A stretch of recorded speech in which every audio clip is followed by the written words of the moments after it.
Hi guys, thanks for tuning in to another video episode on ForgottenWeapons.com. I'm Ian, and today we have a cool piece of interesting history you don't see very often, an FP45 Liberator pistol.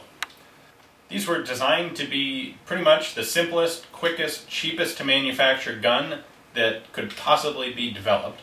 And the idea was, you take a whole bunch of these and you just scatter them behind enemy lines and let Belgian and French and German and Polish citizens pick them up and shoot Nazis with them. It didn't quite work out that way in reality, but the design of this is interesting and the history is pretty cool. So in the spring of 1942, this idea came up with the OSS that we should arm the civilians behind the lines in Europe, because it was thought that there were tens of thousands, if not hundreds of thousands, of civilians who would be willing to take active resistance to the German occupiers if they had some way to do it, and some confidence that the various fighting Allied governments would have some support for them. So there was the notion that we'll design this very simple, very cheap to manufacture pistol that we can drop by parachute by the thousands and let people pick them up and use them. One of the really interesting aspects of the Liberator's history is that from just the first notion of this idea when it was actually discussed first to actual delivery of the guns was about 6 months. And in the fall of 1942, literally 1 million of these Liberator pistols were delivered to the Army, having been manufactured by General Motors. They're called an FP42 because the original designation was flare pistol or flare projector, to keep the whole plan secret. If you look at the original blueprints, all the parts are labeled with kind of misleading names. Instead of a barrel, the blueprints call for a tube. Instead of a trigger, it's called a yoke. Things like that, to try and keep the development secret. So what we actually have here is a single-shot 45 caliber pistol. These were chambered for the standard American 45 ACP cartridge because it was in mass production at the time, and cheap and easy. One of these would be packaged in a little paraffin-coated box that could stay out in the weather. It was packaged with the pistol, 25 rounds of ammunition, a little wooden dowel that you use as an ejector, which we'll get to in a minute, and a sheet of instructions kind of right out of the IKEA school of thought.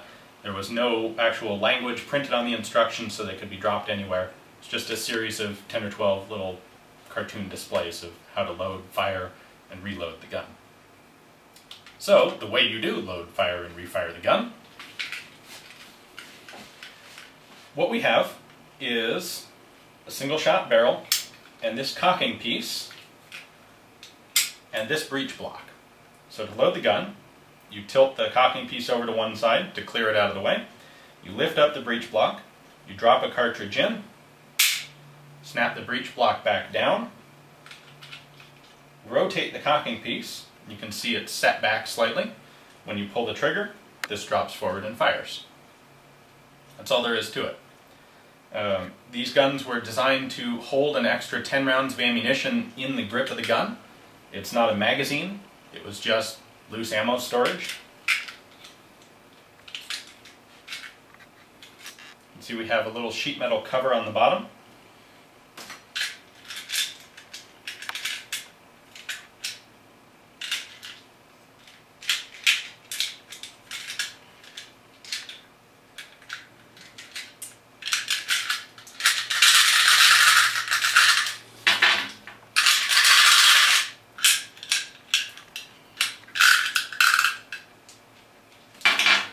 Hopefully the guys using these for real didn't have as much trouble with that as I just did.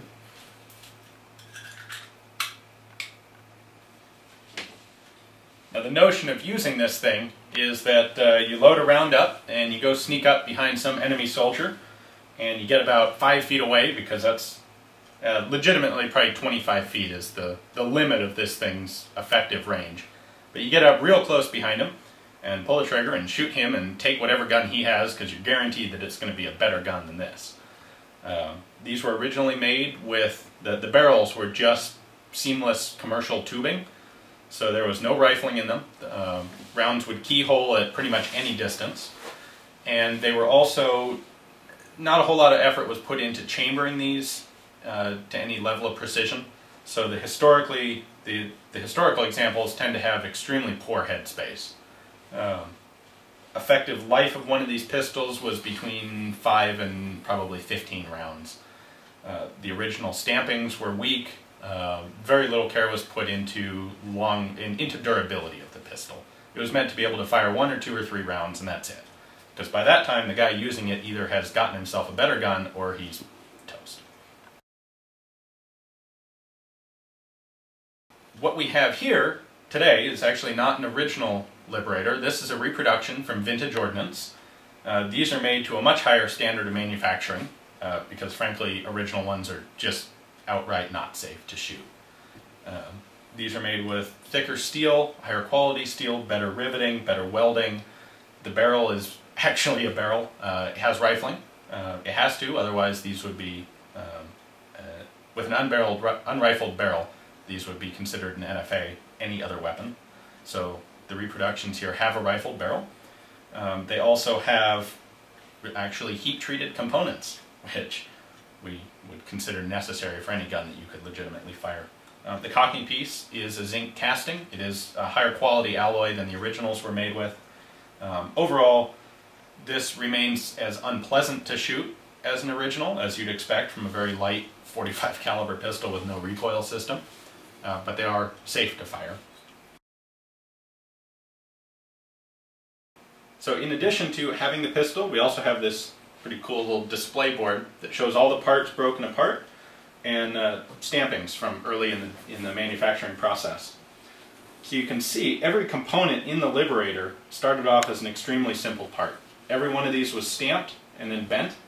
Final assembly was done with rivets and spot welds. And that's all there is to it. Over about a 2-month production time, originally literally a million of these pistols were made. And that comes down to an assembly time per gun of a few seconds. So it's interesting to look at this and see that even though the result was probably the least effective pistol you could possibly find in World War II, there was a significant amount of engineering work and production work that had to go into making them. This isn't something you can just sit down in your garage and whip out yourself in a few seconds.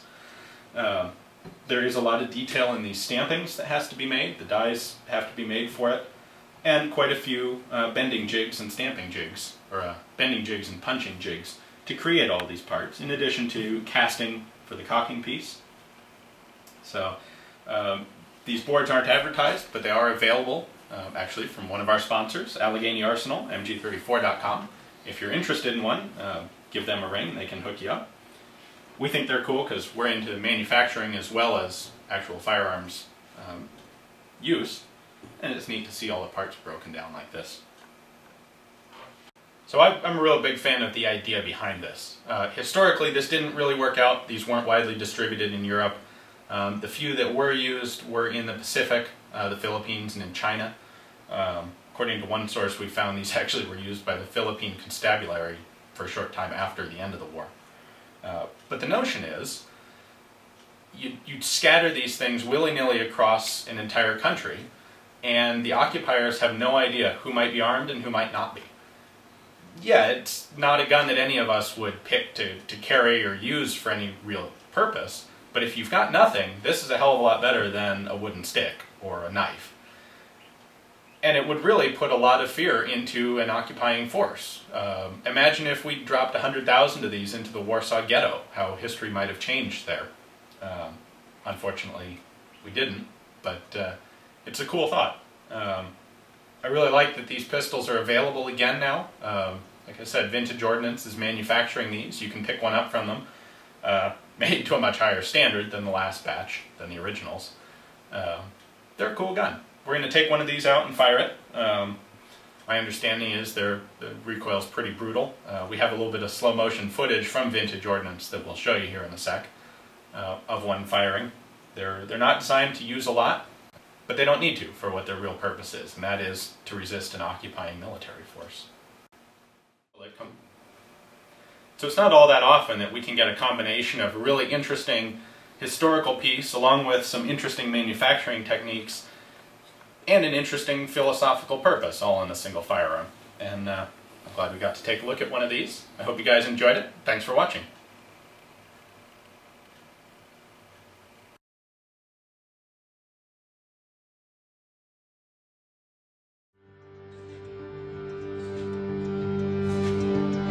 Mes amants étaient chez moi, ils me disent résigne-toi, mais je n'ai pas peur.